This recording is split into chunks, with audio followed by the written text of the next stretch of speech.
ओम परमात्मने नमः।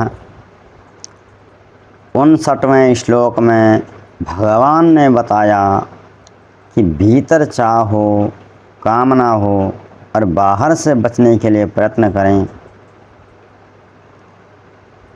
यानी कि अंतःकरण में, मन में, बुद्धि में संसार की किसी भी चीज़ की कामना हो, चाह हो, उसको प्राप्त करने का हमारा मन हो और हम किसी कारण से उसको प्राप्त करने में असमर्थ हों, तो हम बाहर से शरीर के संपर्क में आने से उस वस्तु से के संपर्क से तो बच जाते हैं, पर भीतर की जो चाहना है वह बनी रहती है। और यह चाहना प्राप्त करने की बार बार उस वस्तु की तरफ मन का जाना ही आसक्ति है। और जिसकी आसक्ति बाहर संसार की किसी भी वस्तु पर हो, स्त्री पर हो, धन दौलत पर हो, या कुछ भी हो, कहीं भी हो, उसकी क्या स्थिति होती है 60वें श्लोक में हम सुनते हैं। गीता जी के दूसरे अध्याय का 60वां श्लोक। यततो ह्यापि कौन्तेय पुरुषस्य विपश्चितः इंद्रियाणि परमार्थीनि हरन्ति प्रसवं मनः। भगवान जी कहते हैं, अर्जुन, आसक्ति का नाश न होने के कारण ये परमथन स्वभाव वाली इंद्रियां यत्न करते हुए बुद्धिमान पुरुष के मन को भी बलात् हर लेती हैं। इसको समझते हैं। भगवान जी कहते हैं, अर्जुन, जिसके अंतःकरण में संसार की या संसार से ऊपर नीचे सुनी सुनाई बातों में, चाहे वो देखी हुई हों या सुनी हुई हों, उन पर कहीं भी आसक्ति है,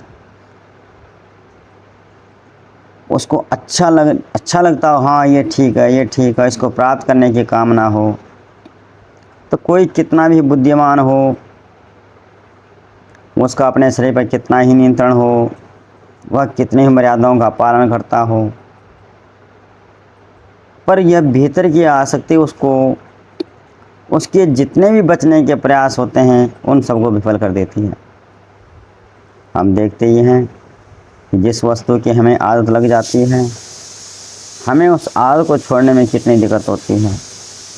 बाहर से हम उस आदत से बचने के लिए, उस आदत को छोड़ने के लिए लाखों प्रयास करते हैं, पर जब भी वह वस्तु जिसकी हमें लत लगी चुकी है वो हमारे सामने आती है, हमारा प्रयास धरा का धरा रह जाता है, हम विफल हो जाते हैं।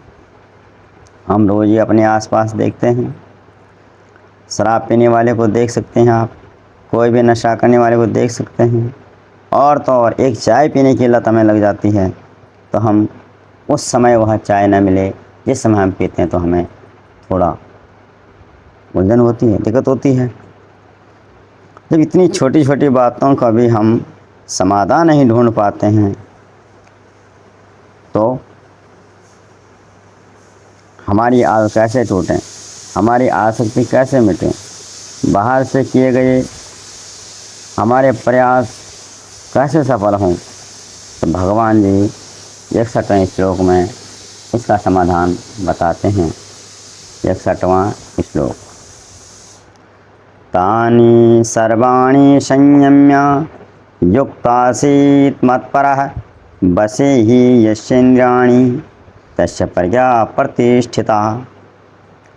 भगवान जी कहते हैं कि इसलिए साधक को चाहिए, जो प्रयास कर रहा है उसको चाहिए कि वह अपनी उन संपूर्ण इंद्रियों को बस में करके समाहित चित्त हुआ मेरे परायण होकर ध्यान में बैठे। क्योंकि जिस पुरुष की इंद्रियां बस में होती हैं उसी की बुद्धि स्थिर होती है, और जिसकी बुद्धि स्थिर होगी उसी का निर्णय सफल होगा। इसको समझते हैं।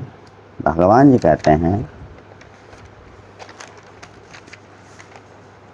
कि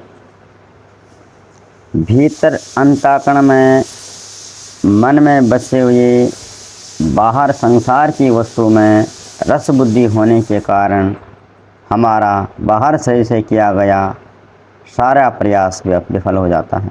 तो हमें करना क्या चाहिए? हमें सजगतापूर्वक जो हम संसार की वस्तु से छूटने का उपाय करते हैं और करते आए हैं वो तो करें, पर उसमें अपने आप को न जोड़ें कि मैंने किया, मैं ऐसा करूँगा, ये भाव न आने दें।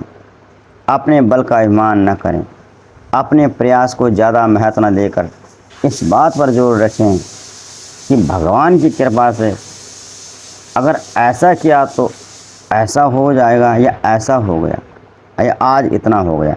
ये मेरे प्रयास से नहीं हुआ, मैं तो प्रयास तो बरसों से करते जा रहा हूँ, आज तो नहीं हुआ, आज कैसे हो गया? तो ये प्रभु की कृपा है, इसमें मेरा अपना नहीं है। हर बार इस बात को अपने और अपने किए गए प्रयास के बीच में भगवान को रखें। और रखना, ये भगवान को रखने वाली भावना ही तो करनी है। जब हम इस तरह से हर काम में यह भाव रखेंगे, यह भावना रखेंगे, तो हमारे किए गए किसी भी काम पर हमें अहंकार नहीं आएगा। जैसे कि हम कोई पैसा कमाते हैं और मैंने कमा लिया, तो मैंने कमा लिया तो खर्च करने की बात बनेगी, अहंकार आएगा। हाँ यार, आज इतना कमा लिया, चल कोई बात नहीं, खर्च कर लेते हैं, इतना कर ले, क्या फ़र्क पड़ेगा, दिहाड़ी इतनी थी, इतना मिल गया, ज़्यादा मिल गया, चलो कोई बात नहीं। तो इस तरह से हम और उलझ जाएंगे। और अगर हम इसको बीच में भगवान को रख दिया कि भगवान की कृपा से हमें इतना मिलता है, आज इतना मिल गया, तो हम उसका धन्यवाद देंगे कि भाई चलो। तो इस तरह से हमें सिर्फ भाव ही तो रखना है, भाव को ही बीच में रखना है। और भगवान ने हमें बताया ही है कि भाई तेरा तो कर्म करने मात्र पर अधिकार है, तेरे हाथ में तो केवल काम करना है, फल तो तेरे बस में नहीं है। इसलिए तू अपना काम कर और बाकी भगवान पर छोड़ दे, जो भी परिणाम हो। इस तरह हम संसार का काम संसारी होकर करते रहेंगे और साथ ही भगवान से भी जुड़े रहेंगे। इस तरह हमारी इंद्रियों में, हमारे मन में अहंकार नहीं आएगा और हमारी इंद्रियां हमारे बस में रहेंगी। हमारी इंद्रियां यहाँ वहाँ नहीं भटकेंगी। भीतर से भगवान पर भरोसा होने के कारण हमारी बुद्धि भी स्थिर रहेगी, हमारी एक पॉजिटिव सोच होगी। और जिसकी बुद्धि स्थिर होगी, धीरे धीरे भीतर से जो उसका अधूरापन था, जो खालीपन था, वह परमात्मा रूपी शुद्ध हवा से भर जाएगा, पॉजिटिव हवा से भर जाएगा। और भीतर का जो अंधेरापन था वह परमात्मा की भावना रूपी रोशनी से रोशन हो जाएगा।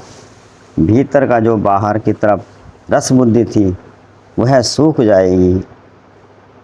पर हम भगवान के पारायण में ढीले न पड़ें। और अगर ढीले पड़